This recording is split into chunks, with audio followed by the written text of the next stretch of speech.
Hi guys, and welcome to Halifax Here. My name is Gina Hernish. And I'm Adam Cooper. Halifax Here is a My Halifax weekly podcast where we upload right here on our YouTube channel every Friday. We talk about things happening in Halifax, answer questions, and talk about things we thought you might like to talk about. So let's get into it.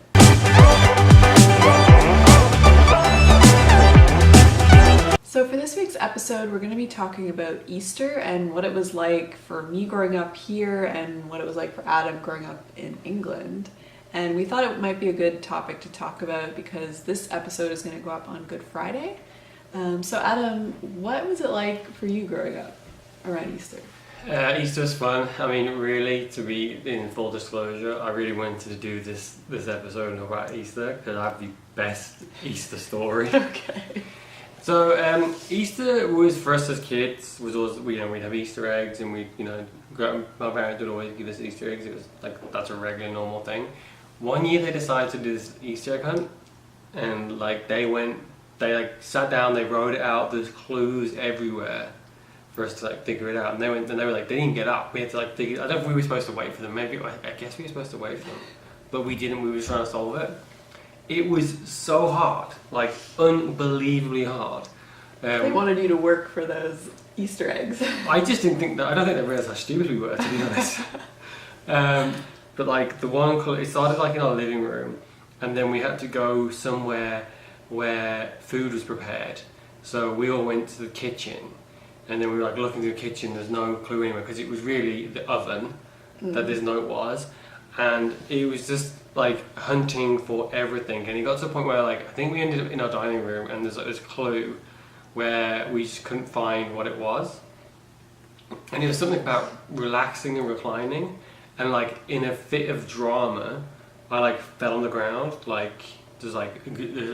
obviously as a teenager I just completely and I just fell on the ground, and as I fell on the ground, I looked on the chair, there's a note, there was the next clue. And that's how I found it, was because I was like, oh, I can't believe this. And it said something like, go to your mom's very expensive champagne something. So of course we're now looking at wine, we're looking for jewellery, and we're just going through these things. I just got so fed up with it, I decided I was going to get my mom's car. And as I got to my mom's car, I realised that my mom's car was champagne coloured. Oh. And that's what they were. And that's how we did it. And I think my dad, when we finished it, my dad was like, I'm really proud you guys worked this out. And I was like, yeah, 90% of this was just guesswork and damn luck. Yeah. Straight away. It was I look back at it now, at the time it was so frustrating, and I was yeah, we did it. And my dad was like, yeah, you guys, you're onto something else. I was like, no, this is not how it was total accident. Accident the whole way. It was the best. That's great. Your parents do like to give clues for gifts. Your whole family, I guess. Yeah, I think my dad started that. I think when we were kids growing up and it was Christmas, because obviously we got Christmas gifts from Santa Claus, and mum got Christmas gifts from my dad, and there were always clues, and then that bled down into us as kids, and then we did clues. And I remember the first year we did Christmas together, and I had clues, and you didn't. Yeah, I was like, what is this? And what are these clues? I don't have to work for to open a present. What? Well, that's the thing with a good clue. It should be oh, I can kind of get it. Yeah. But not this is a sock. Yeah, not totally obvious. But then if someone wants to be a jerk and put down E equals mc squared minus pi, you are the worst kind of person. It should be something you can kind of guess, but is gettable. Yeah. So that kind of just, and I just feel because of the way my dad is, and he's so analytical, that when this Easter egg thing happened, it was extreme. Yeah. Just so out there trying to make this happen, and sort of being the best time. But I feel here there's a lot more, for my Halifax, which will be Monday's episode, we're going to do an Easter egg hunt. Yes. Which is a different one, because I think you get fruit and vegetables at the end of it. Yeah, it should be cool. And I just feel that was never a thing for us in England. Easter was very much go to church, or do church services and things like that. But there was not really any big Easter egg hunts. And I don't know if that was just because they're not as popular as they are now, and it's just a case of people have made it a social thing. Yeah, I guess. Did you have Easter egg hunts as a kid? I mean, I don't really remember going to any sort of Easter egg hunt event type thing. But like growing up, my parents would do up a little Easter egg basket. Yeah. And they would hide it somewhere in the house for me and my brother and my sister. And they would also sometimes do baskets for themselves and hide it. And like, I'll be down with it. yeah, so we each had like a colored basket, I think. And we'd have to go through the house and try and find it. So it wasn't as extreme and extravagant as your clues. Yeah. But we just kind of had to tear apart the house and try and find it. And it was usually like behind the couch or in the fridge or like somewhere. Yeah, like ours was like a scavenger hunt. Yeah.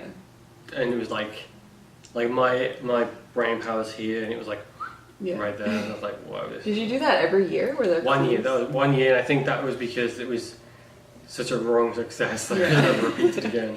Yeah.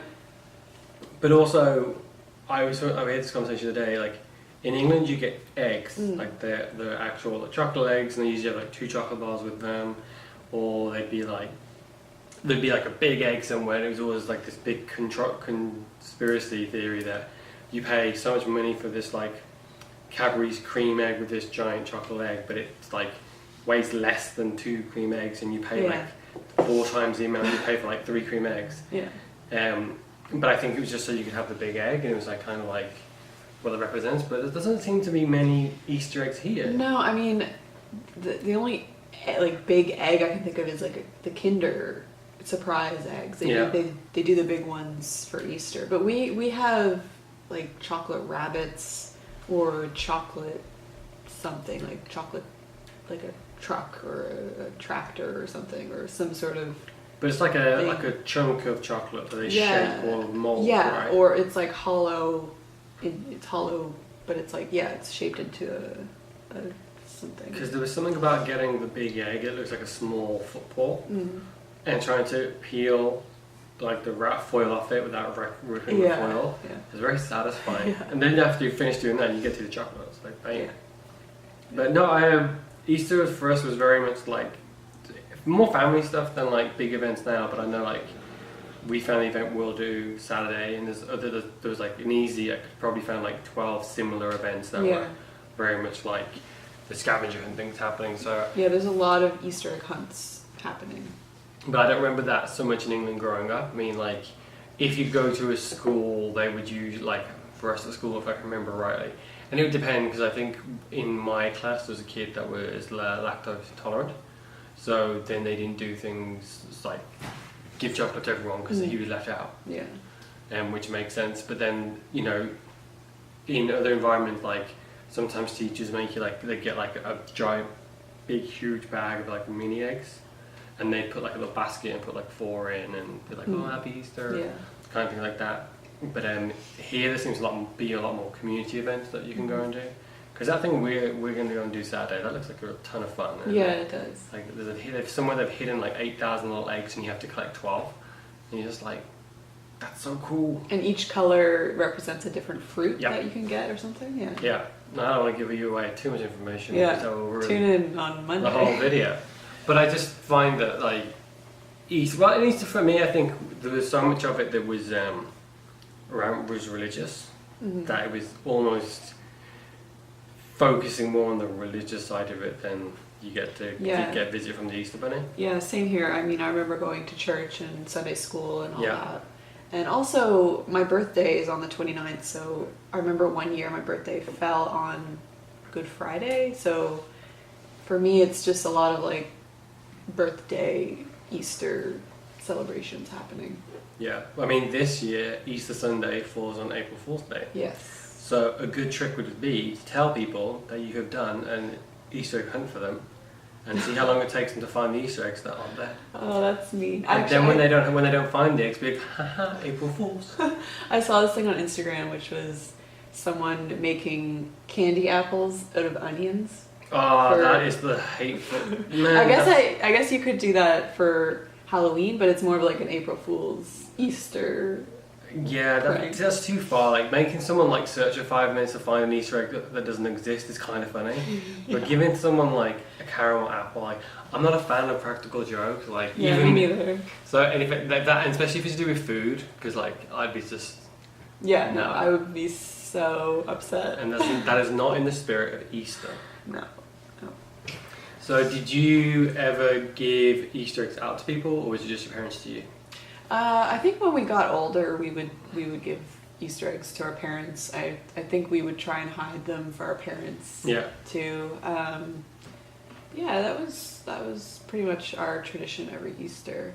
I think when I was really little, we would go see the Easter Bunny at the mall or something. And See, take we pictures. never had that. You don't have that, Never. yeah. Like, I mean, I think there was the Santa's Grotto, there's always that kind of stuff. But I can't remember there being an Easter Bunny at our malls. No. Do you think it would be there now? Like, Maybe. yeah. But you see, and that's things. It's funny because like so much of the stuff that you see happens here, and there's a lot more like, oh, this is fun and do it for your family, and there's stuff for the kids. But in England, it's very much like, this is a holiday. This is not a holiday. Yeah. This is a religious holiday. Yeah. And I feel like the Easter Bunny was very much was almost something for kids. Because when I first came here and I went in Pete's and they had the big eggs, I was like, oh, they actually have like Easter eggs here. And the woman behind the checkout, she was like, yeah, and she was a lot of adults buy them for themselves from their kids. And I was like, okay, but to be fair, it's a big ass chocolate Easter egg, so I can see why you would do that. Yeah. To be honest, I think the giant Easter bunnies are terrifying. Yeah. Absolutely terrifying. You don't like mascots, though, in I general. don't like mascots. They freak me out. So a giant Easter bunny sitting there, like, ugh. I'm not good with stuff that's unpredictable. Like clowns don't freak me out because I know they're supposed to be unpredictable and that's what they do.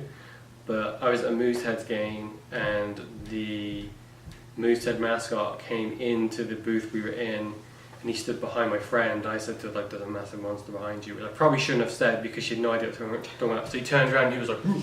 And she was like, eh. And I was just like, yeah, I handled that badly, but I was like, no. Like, I saw him coming, so I was like, no, I'm ready for you, sir. But I'm just thinking, it's in the things like, that kind of stuff freaks me out if it's unpredictable. Yeah. Do you not like them? No, I don't like them either. No. So yeah, it should be a good Easter egg hunt? Easter egg hunt. It's in Fall River, is Yeah, it? and it's a lot. Well, there's a separate place for the kids, probably because it's. I feel like for a lot of the kids to more like have fun trying to find the Easter eggs, but for people who are, I think it's over 12 have to go down it's like a hike control, and you go down there to try and find them, and a lot of money goes to charity as well, so it's a good fundraiser as well. And I think that's purely simply because younger kids they're gonna need to find them for them to have a good time. Yeah. As where older kids would be like, oh, let's go, and it's like a mission and it's this thing. I think that's actually quite a smart idea because I can see, well, you got to keep the kids safe too. Yeah. And that's good. So when I was trolling the internet to find things for us to do, that we could vlog about, and also I didn't want to film like in Easter eggs because we don't have kids. Yeah, So- it's kind of hard to find activities for us to do around Easter, especially because Yeah, and- it's all just kids Easter egg And like a hunts. lot of our friends have kids, and I'm just thinking like I'm not sure how I'd feel about having a stranger come and film my kid, Yeah. and like that's not something I want to film either because it's just weird if it's not your kinda kid. creepy. Yeah, Like, so I yeah. just like, okay, I need to find something that an adult can do or we can participate in without being like two adults and like 14 kids. It's gonna be weird. Yeah. So that actually worked out well for that, Yeah. which is nice too because you know there's people that don't have kids, there's people that do have kids, and there's people that kids have grown up, but they still kind of like that's their tradition. Because I was talking to someone that I work with, and she was saying, you know, it's hard when your kids grow up because there's things that you do every year that suddenly you can't do anymore because your kids aren't small enough. Yeah. And I was like, well, you should be able to go and like go to like a Christmas fair, or you should be able to go to like an Easter fair, and maybe not going to the Easter Bunny because as an adult you probably shouldn't do that, but like you're supposed to still go and do some Easter activities. So I'm pretty excited to go and see it because I've never gone, which is another good thing about my Halifax is we get to always go and find new stuff to do. Yeah. We got our first Easter video too. It will be. Yeah, we didn't do one last year. We've never done one. I think partly just because it's just never fallen, or we've always had an event just lead up to it. Yeah. Because this is kind of a weird one that's falling like just smack bang on the start of April as well. So I'm pretty excited to see it. I'm excited for you guys to see the video. Yeah. So yeah, definitely tune in on Monday. I think we might wrap it up here. Yep. Thank you for watching this week's episode. Next week we're going to be doing a March recap of all the things we did in March, so tune in next week. Don't forget to follow us on all of our social media. You can find us on Facebook, Twitter, Instagram, and of course right here on YouTube. If there's anything you'd like us to talk about, please leave a comment below. And if you did anything cool or interesting for Easter, also let us know in the comments below. And have a great weekend. Bye. Bye guys. Happy Easter.